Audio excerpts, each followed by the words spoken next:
Thanks for coming. I'll answer any questions for you. We'll open up front row, right, Bill.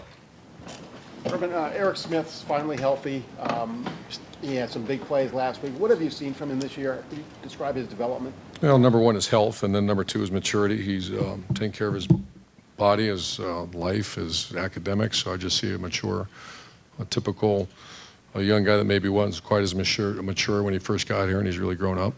It seems like the safeties are going to rotate. Is that the way? Is that the game plan for now? Yeah, I'll let you handle. I don't want to speak out of line, so I don't micromanage that spot. But I know they're both, Jordan Fuller and him are both rotating. Front row, middle, Dave. Urban, I just want to get a quick update on some of the injured guys: Chris Worley, Dante Booker, Matt Burrell. How are those guys doing? Okay, Chris Worley is questionable. Who's the other one? Dante Booker. And he's got a sprained foot. Dante Booker, full go. Full go. And then Matt Burrell. Questionable. He also has a foot, right? Yeah, he's got a foot. In a boot, yeah. Thank you. But they're not structural issues, so they should be back soon. Far left, Mitch. Urban, you have a 40-point underdog. How much of your week was devoted to solving these problems these fundamental problems that you have with your own team, and how much was game planning? Oh, very good question. I think it's coordinated. I mean, that's a big part of our getting ready for this game is the continual growth of pass defense, of execution of our pass game, of playing with rhythm and tempo on offense. Those are all areas that's part of our game plan. So to answer your question, it's a mix of both. Getting ready to play. They're primarily a four-down defense. We haven't seen that in a couple weeks. And getting ready for that because it's a new defense, and then also just working our weaknesses. And so to answer your question, both. Third row left, James.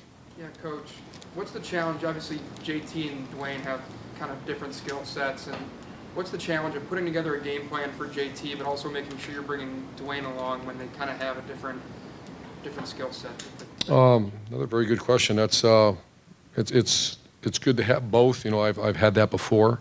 We have different skill sets at quarterback, and they're somewhat different.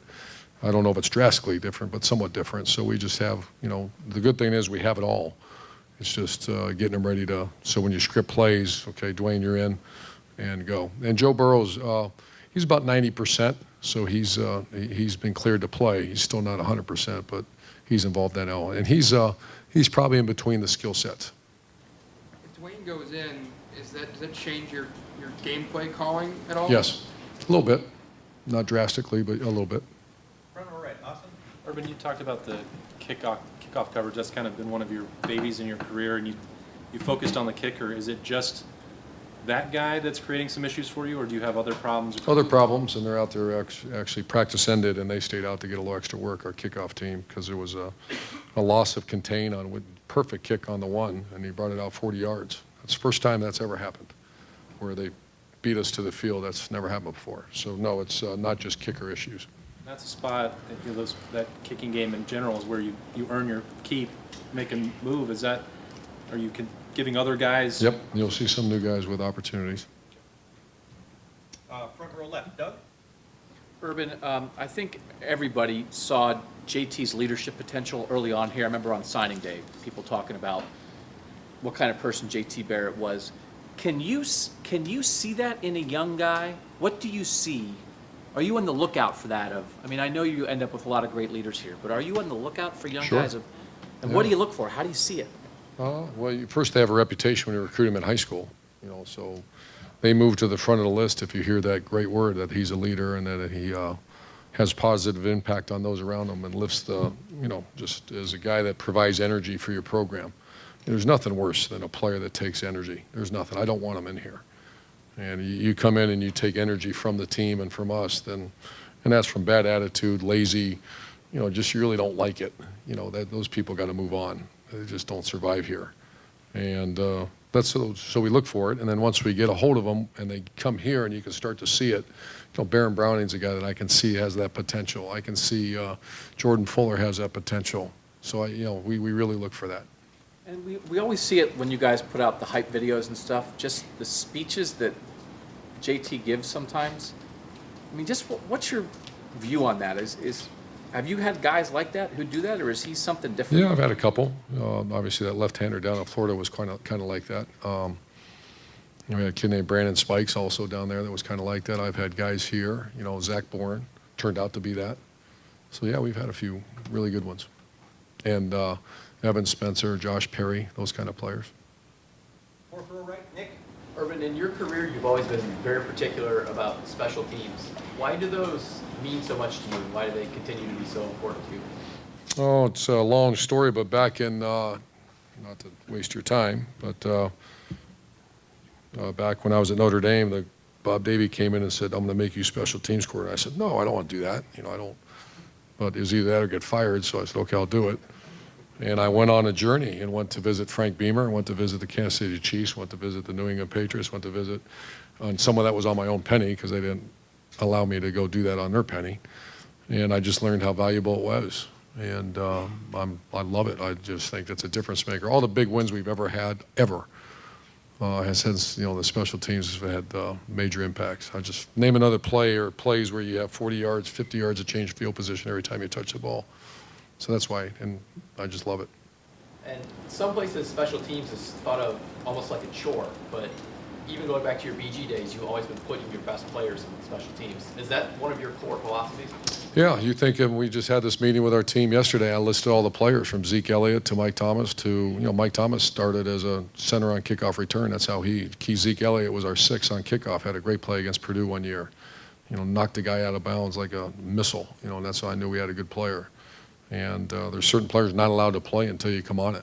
And that we're at that point where you must have been snooping in our meeting the other day because that's exactly what we talked about. Does the punt team still eat first at team meals? Yes. Second row right, Tony. Urban, you said on Monday that you were sort of nervous about J.K. because you didn't get to see him as a senior. Do you remember your thoughts of his junior film? Yeah, elite.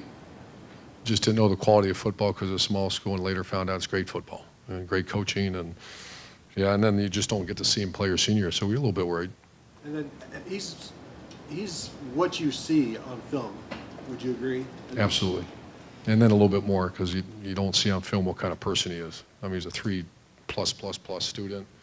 First one here. Remember the guy I told you about sapping the energy? He provides energy every time you see him. And final couple questions, front row right, Tim.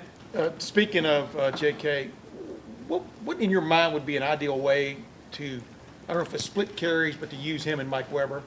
I'd like to You're out eventually back. go 2-back. I'd like to, I've done that before where you have those two, because they're good complements to each other. And Antonio's getting better too. Are you a ride the hot hand kind of guy though, Urban? I mean, with Jay, how do you know when a back has the hot hand, I guess? I don't know. I think during the course of a game, I don't know how many times we've had that quality of players sit down next to each other. If they're both 100 miles an hour, if they're both refreshed, ready to go, that's. I don't know if I've ever had that like that. And one other quick thing, UNLV, y'all are playing them this week. What stands out about them defensively?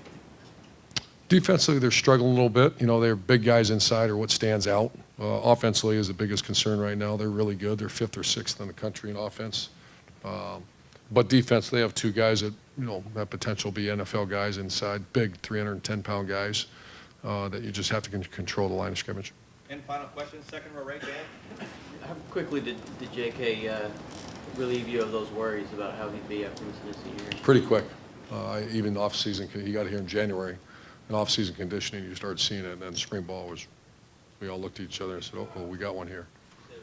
You've never had 2 guys quite like that right next to each other. Have you had to think differently or get creative with how to make the most out of both of them? Not yet, because Mike hasn't been released to go play like he needs to go play. And so as soon as that happens, we've already been having conversation about it. You started thinking in that Oh, way. yeah, like those checkers. Yep. Coach, Thank you. very much.